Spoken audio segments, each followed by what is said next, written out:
অনেক তো শীতে বেগুন পোড়া, বেগুন ভাজা, বড়ি আলু দিয়ে বেগুন খেয়েছি। আজকে বেগুনের একটু অন্যরকম রেসিপি বানাবো। তো বেগুনগুলো দেখো লম্বা লম্বা করে সুন্দর করে কেটে নিয়েছি, আর এখানে কিছু মশলা পেস্ট করে নিয়েছি। তাহলে চলো এগুলো নিয়ে গুটি গুটি পায়ে রান্নাঘরের দিকে এগিয়ে যাই। রান্নাঘরে চলে এসেছি, গ্যাস ধরিয়ে দিয়েছি, কড়াইয়ে দিয়ে নিয়েছি সাদা তেল।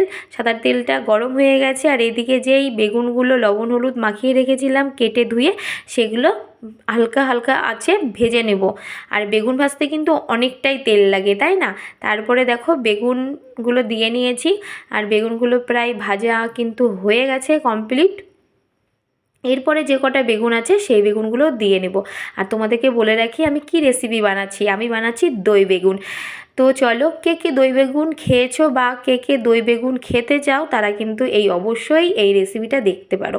তো চলো, বেগুনগুলো ভাজা কমপ্লিট হয়ে গেছে। এবার দিয়ে নিলাম একটু তেল, তাতে দিয়ে নিলাম কালো জিরে আর টমেটোটা ভালো করে মিশিয়ে নেওয়ার পরে এবার দিয়ে নেব পেস্ট করা মশলাটা। এই মশলাটার মধ্যে রয়েছে কাজু বাদাম, কিশমিশ, পোস্ত আর মগজ বাটা, আর দিয়ে দিয়েছিলাম ঝালের মতো কাঁচা লঙ্কা। তারপরে ভালো করে নাড়িয়ে নেওয়ার পরে দিয়ে নিলাম লবণ আর হলুদ দেওয়ার পরে কালারটা কিন্তু খুবই সুন্দর এসেছে, দারুণ এসেছে। আর হালকা হালকা করে যখনই তেল ছেড়েছে তখন দিয়ে নিয়েছি ফেটানো টক দই। তো ভালো করে টক দই দিয়ে নাড়ানোর পরে আমি বাটির মধ্যে যে জল ছিল টক দইয়ের বাটিতে, ওইটুকু জল দিয়ে নিলাম গ্রেভি হওয়ার জন্য। এরপরে দিয়ে নিলাম পরিমাণ মতো জিরের গুঁড়ো, আর দিয়ে নেব টেস্ট বাড়ানোর জন্য একটু চিনি দিলে, যেহেতু নিরামিষ রান্না তো চিনি দিলে একটু টেস্টটা বেড়ে যাবে।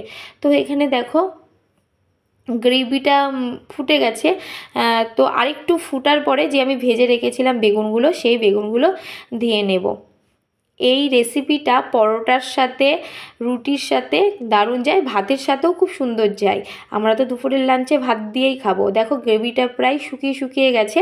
এরপরে এই টেস্টটাকে বাড়িয়ে তোলার জন্য লাস্টে অ্যাড করব ধনেপাতা। তো ধনেপাতা দিয়ে একটু নাড়াচাড়া করে আমি এটাকে একটা পাত্রে নামিয়ে নিব। তো চলো, আজকের রেসিপিটা তোমাদের কেমন লাগলো অবশ্যই জানিও।